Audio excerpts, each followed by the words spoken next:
ভাই শোনো, অনেক সময় নিয়ে নিছি, 20 মিনিট মনোযোগ দিয়ে কথা শুনে চলে যাব। কথা বলবো সালাত নিয়ে। কথা বলবো কি নিয়ে? সালাত নিয়ে। আন আবি হুরায়রা রাদিয়াল্লাহু আনহু قال, একটু মনোযোগ দিয়ে শুনিও, দেখো আমি তোমাদের জিজ্ঞেস করবো। আবু হুরায়রা রাদিয়াল্লাহু আনহু থেকে বর্ণিত, তিনি বলেন রাসূল সাল্লাল্লাহু আলাইহি সাল্লামকে উনি বলতে শুনেছে যে আল্লাহ নবী সাল্লাল্লাহু আলাইহি সাল্লাম বলছে, ইন্না আউয়ালা মা ইউহাসাবু বিহিল আবদু ইয়াওমাল কিয়ামাতি মিন আমালিহিস সালাহ।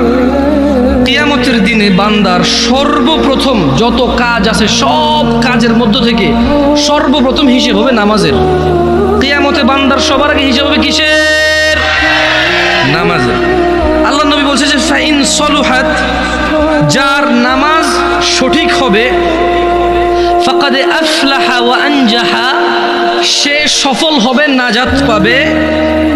ওয়া ইন ফাসাদাত ফাকাদ খাবা ওয়া খাসির, যার নামাজ নষ্ট হয়ে থাকে সে ব্যর্থ হবে, বিপর্যস্ত হবে।